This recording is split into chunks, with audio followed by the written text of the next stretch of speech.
The day the orders stopped coming. The orders stopped coming on a Tuesday. That detail mattered later, not because Tuesday held any magic, but because Tuesdays at Forward Post Kilo were supposed to be predictable. Predictability was the closest thing to comfort in a place like that. On Tuesdays the schedule was always the same. Fuel and water checks in the morning, a perimeter inspection before lunch, radio reports at noon, and administrative updates by the end of the day. Nothing important ever happened on a Tuesday. At least that was what the men told themselves. Forward Post Kilo had existed long enough for routine to become invisible. The soldiers stationed there did not measure time by holidays or calendar dates. They measured it by repeated actions. The same patrol routes, the same radio checks, the same view of the horizon that never seemed to change, no matter how many times they looked at it. The post was not large. It was never meant to be. It had been built quickly and reinforced slowly, placed between two regions that no longer justified a heavy presence but still required observation. A handful of low buildings stood behind a perimeter fence. A watch platform, a motor pool with two vehicles that always needed maintenance, a storage container full of supplies that were never quite enough, and a radio room that served as the center of everything. Without that radio room, Forward Post Kilo was just another quiet cluster of structures surrounded by empty land. 12 soldiers rotated through the post, divided into shifts that blurred together over time. There was no front line here. No constant threat. No daily reminder that they were inside a war zone. Their task was simple: remain present and responsive should anything change. They were the kind of unit no one talked about, and in most armies, not being talked about meant you were doing your job. Captain Elias Monroe had command of Forward Post Kilo. He was not the kind of officer who raised his voice or leaned on rank alone. He believed calm was contagious. He believed discipline worked best when it felt routine instead of forced. More than anything, he believed in communication. As long as reports were sent and acknowledged, he trusted that the system was working and that the world outside the fence remained organized. Every morning, Monroe reviewed the overnight logs. Even when nothing happened, he read them line by line. He checked times, fuel entries, patrol notes, and radio check confirmations. Every afternoon, he sent a situation report up the chain of command. And every evening, he waited for confirmation that the report had been received. Until one evening, it wasn't. The first missed confirmation felt insignificant. Radios failed sometimes. Signals bounced strangely in this region. A delayed acknowledgement meant nothing by itself. Monroe made a note in the log and continued with the evening. He ate with the men, listened to a few quiet jokes, then returned to the radio room before lights out. The operator on duty, Specialist Parker, sat at the console with a headset around his neck, fingers resting lightly on the desk as if touching the equipment too much might disturb it. Parker gave Monroe the same look he always gave: polite, alert, slightly bored. "No reply yet, sir," Parker said. Monroe nodded. "Try again on the alternate frequency." Parker transmitted again. Clear voice, standard format, correct call signs. The message went out cleanly. Nothing came back. Monroe told himself it would come in the morning, and he walked out of the radio room with a calm expression, because in a small post, calm expressions mattered. Men looked at their commanding officer the way people look at weather. If he seemed worried, they would feel storm clouds. The second missed confirmation arrived 12 hours later. That was unusual. By the following morning, the standard overnight check-in that should have arrived from regional command did not show up. Parker ran the scheduled radio check and received only static. He repeated it on a second channel, then a third. He tried a backup handset. He tried the older equipment they kept for emergencies, the kind that looked like it belonged in a museum but still worked when treated gently. No reply. Monroe stood behind him, hands clasped behind his back, watching the signal indicators and listening to empty air. It was not the silence that bothered him at first. It was the cleanliness of it. The radio did not sound damaged. The signal did not sound weak. It was simply unanswered, as if everyone else had decided to stop speaking at the same time. He walked outside and looked at the antenna, the cables, the generator shed. Everything looked normal. Wind moved across the fence line. Dust drifted lazily. The world did not look like a place where communication had failed. Back inside, Monroe ordered a full diagnostic check. Not because he believed the equipment had failed, but because procedure gave the mind something to hold on to. The soldiers noticed the change before Monroe addressed it openly. They noticed how often Parker called into the radio and how often he received nothing back. They noticed Monroe spending longer in the radio room than usual. They noticed he checked his watch more frequently, as if time itself might explain the absence of replies. They noticed the way conversations paused when Monroe entered a room, not out of fear but out of curiosity. By the end of that second day, Forward Post Kilo was still operating normally. But it was operating alone. Monroe gathered the unit in the mess area, a plain room with metal tables, a coffee pot that never seemed to taste right, and a wall fan that mostly pushed hot air around. He kept his voice calm. "We've got a communications delay," he said. "Equipment checks are ongoing. Standing orders remain in effect." He spoke in the language officers use when they don't want to create panic. Delay. Standing orders. Remain in effect. Simple words meant to keep people inside routine. "Patrol schedule stays the same," he continued. "We log everything same as always. Nobody goes outside the wire alone. Fuel conservation begins tonight. We treat this like a temporary disruption." No one argued. No one raised a hand. The men nodded and returned to their tasks. Silence, after all, did not feel like an emergency yet. It felt like a delay. But delays change people. On the third day, small decisions started to feel heavy. Normally, the post received small updates constantly. Minor changes to patrol routes, reminders about supply convoys, administrative warnings about weather, even short messages that served no purpose beyond letting the post know someone was paying attention. Without those messages, the post began to feel like a boat drifting away from the dock, still floating, still intact, but no longer connected to anything solid. The first patrol went out at sunrise. 2 soldiers in a vehicle, moving slowly along the dirt road, scanning the horizon, checking a handful of familiar landmarks. They returned without incident. No movement.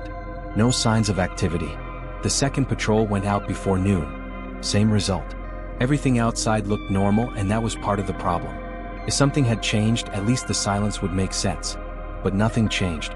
The world looked the same while the radio remained dead. Monroe began rewriting his situation reports with more detail. Normally the reports were short. Fuel levels, water levels, patrol results, personnel status. A few lines, then send. Now he wrote paragraphs. He wrote the time each radio check failed, the frequency, the power reading, the backup system results, the antenna inspection, the generator output. He documented everything as if he were building a case for someone who might someday ask what happened. He knew no one was answering, but he kept sending reports anyway. That was something people didn't understand about command. Sometimes you keep speaking into silence because silence is not the same as permission to stop. At night, the post felt different. The floodlights cast hard shadows. The fence line looked thinner. The watch platform seemed smaller. Men spoke in lower voices, not because they were afraid, but because loud voices felt inappropriate in a place that no longer had connection to anything beyond itself. Parker stayed at the console longer than his shift required. He listened to static with the concentration of a man trying to hear meaning inside noise. Every few hours he transmitted a standard check. Still nothing. On the 4th day, something finally broke the pattern. The transmission came through. It was short, fragmented, and it was not addressed to Forward Post Kilo. The voice was unfamiliar. The message was incomplete. Coordinates were mentioned, then cut off. A call sign Monroe recognized, followed by a rush of static and then silence again. Parker looked back at Monroe, eyes wide in a way Monroe had never seen from him before. "You heard that?" Parker asked. Monroe nodded slowly. "Play it back." Parker played the recording. It was worse the second time because replay removed doubt. The voice was real. The coordinates were real. The call sign was real. Someone had spoken. Monroe moved closer to the console. "Respond," he said. Parker transmitted immediately, following protocol. He identified Forward Post Kilo. He requested repeat. He requested authentication. He requested any acknowledgement. Nothing returned.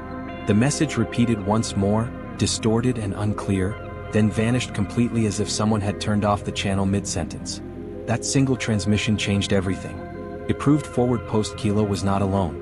Someone, somewhere was still transmitting. But the system that once connected them no longer worked the way it should. From that moment on, Monroe understood that waiting for orders might no longer be safe. Without guidance, command became responsibility in its purest form. Every decision now belonged entirely to the men inside the fence. Monroe adjusted the routines carefully. Patrols were reduced but not eliminated. He did not want to appear blind to whatever might be happening, but he also did not want to waste fuel or expose men to risks they could not justify. Observation increased. The watch schedule was tightened. Sensors were tested twice per day instead of once. Batteries were swapped early, not when they failed. Floodlight usage was reduced to conserve power, leaving more darkness inside the perimeter than men preferred. He ordered the vehicles checked every morning. Tires, fuel lines, engine noise, battery charge. The mechanic, Corporal Diaz, did his job with quiet intensity. He tightened bolts that did not need tightening. He replaced parts that still had life in them. He cleaned filters until they looked new. Men do that when they feel powerless. They fix what they can. On the 5th day, Monroe implemented a strict radio discipline. No casual chatter. No unnecessary transmissions. Only scheduled checks and official messages. He feared two things at once. He feared that someone might be listening, and he feared that nobody was listening at all. Both possibilities were dangerous. On the 6th day they noticed something else. Not outside. Inside. Small failures appeared where none had been before. A floodlight flickered, then stabilized. A sensor tripped briefly, then reset. A battery charge dropped faster than expected. Each problem was explainable. Equipment aged. Dust caused issues. Heat and cold affected electronics. But the timing of these small failures, arriving at the same moment communication had gone dark, made men look at each other in a new way. Not panic. Suspicion. By the 6th evening, Monroe began sleeping in short segments, waking often to check the radio room. He would step into the doorway, watch Parker sitting at the console, and ask in a quiet voice if anything had come through. Each time Parker would shake his head. Then Monroe would walk back to his quarters and lie down again, staring at the ceiling while the generator hummed like a distant heartbeat. On the 7th day, Monroe did what officers do when they want to avoid admitting fear. He increased documentation. He ordered written logs for everything. Not just radio. Everything. Fuel consumption, meal preparation, patrol times, watch rotations, medical checks. He wanted a record so detailed that if someone ever returned, they could rebuild the week hour by hour. The men followed orders because following orders was easier than thinking about what might happen if orders stopped entirely. That morning, a patrol vehicle returned with a new observation. They had found tire tracks on a secondary road that should have been unused. The tracks were fresh, but no vehicle was seen. The patrol followed them for a short distance, then stopped, because the tracks ended abruptly in open ground. Tracks that end without explanation do something to the mind. They create a question you cannot answer. Monroe logged it. He did not tell the men to ignore it. He did not tell them it meant danger. He simply added it to the growing pile of facts. Facts were safer than guesses. That afternoon, Monroe attempted a high-power transmission using the emergency amplifier. It was not something they did casually. It consumed fuel. It put strain on equipment. It also increased the range, and range meant possibility. Parker transmitted at higher output, voice steady, format perfect. He called regional command. He called adjacent posts by name. He requested authentication. He requested any acknowledgement from any station. The signal went out. No one answered. The silence after a high-power transmission is different. It feels larger, as if you have just shouted into a canyon and heard no echo. On the 8th day, Monroe noticed something subtle but unmistakable. The radio channel that had remained silent was no longer empty. It carried a signal. Not a voice. Not data. Just a steady carrier tone sitting on the frequency, unmodulated and unmoving. It did not identify itself. It did not request contact. It simply existed. Parker stared at the readout and swallowed hard. "That shouldn't be there," he said. Monroe leaned closer. "Could it be interference?" Parker shook his head slowly. "No, not like this. It's clean. Too clean." A carrier signal like that meant someone was holding the channel open deliberately. Sometimes a station did that to reserve the channel to keep others from using it. Sometimes it happened by accident. But accidents usually drifted. They fluctuated. The signal did not. It sat on the line like a presence. Monroe felt a cold thought settle in his chest. Orders had not stopped coming because command had gone silent. Orders had stopped because someone else was listening. He did not say that out loud. He did not have to. The look on Parker's face said it first. Then the quietness of the men around them said it next. People sense a change in air even when no one speaks. Monroe ordered the channel recorded continuously. They set the system to capture every second, saving it to a storage unit that Diaz had to reroute power to. The generator hummed steadily. The radio room grew warm. The men took turns watching the signal, as if staring might force it to speak. It did not. On the 9th day, the carrier tone remained. It did not move. It did not break. It did not identify itself. The post continued to operate, but now it operated under a new assumption. they were no longer alone on the line. Monroe tightened the perimeter routines again. Patrols were limited to the immediate area. The fence line was checked by pairs. The watch platform was always occupied. Lights were used sparingly. Doors were kept closed more often than before. Men spoke in low voices even indoors. That day, the medic, Specialist Warren, performed routine checks and noticed something that would normally mean nothing. Several men had elevated heart rates, mild dehydration, and poor sleep patterns. No illness, no infection, just stress. Warren did not say the word stress. He wrote fatigue. That word was safer. Fatigue sounded like a normal military condition. Stress sounded like vulnerability. Monroe read the report and understood the truth anyway. Silence was doing what combat sometimes could not. It was wearing them down without giving them an enemy to focus on. On the 10th day, the carrier tone changed. Not by speaking, by moving slightly in frequency. A small shift, almost nothing, but it was measurable. Parker noticed it first. He adjusted the receiver and watched it settle again. It moved, Parker said. Monroe felt his jaw tighten. Could be drift. Parker shook his head. It moved too clean. Like someone adjusted it. They recorded it. They documented the shift. They waited. Nothing more happened. That night, Monroe sat alone in the radio room after everyone else rotated out. He listened to the carrier tone through headphones, and he realized how strange it was to listen to something that meant nothing but felt like it meant everything. He thought of command headquarters, imagined busy rooms with screens and voices, and tried to picture all of it going silent. He tried to picture every post going silent. He could not. He could only picture one thing clearly, someone holding the channel open and not speaking. On the 11th day, Monroe made the final decision. Not because he had proof of danger, but because proof was no longer available. He had learned something about command during his career. Sometimes, the absence of information is itself information. When the system stops sending guidance, it means one of two things. The system is broken or the system no longer wants you connected. Neither option was safe. Monroe gathered the unit again, but this time he did not use the word delay. He spoke plainly without drama. "We're abandoning the post," he said. "We move at first light. We leave nothing sensitive behind. We take what we can carry. We go quiet." No one asked why. That was how Monroe knew the decision was correct. Men ask why when they still believe answers exist. They prepared with precision. Equipment was disabled. Storage drives were secured. Sensitive documents were burned in a controlled drum, page by page, until only ash remained. The radios were packed except for the one still recording the carrier tone. That one stayed on until the final moment. DS prepared the vehicles. He checked them twice, then a third time. He fueled them, then fueled them again from reserve. He loaded water, medical supplies, batteries, and tools. He secured straps tightly enough that nothing would rattle. Rattling sounds carry in quiet places.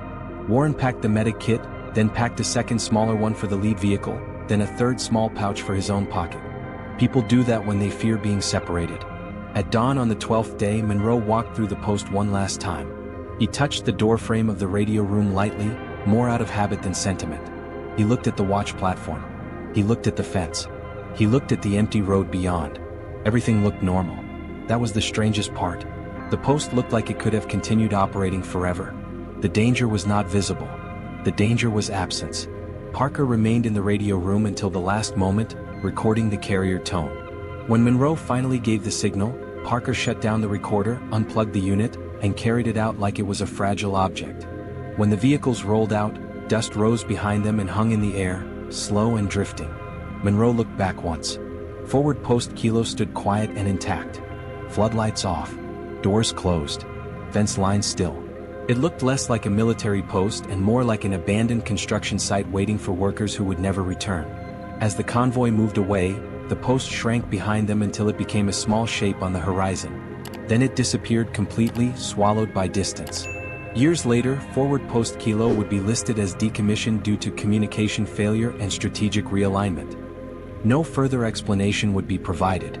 No one would ever publicly ask why the orders stopped coming. But Monroe never forgot the carrier tone. Never forgot the feeling that something had remained on the line long after command disappeared. Listening. Waiting.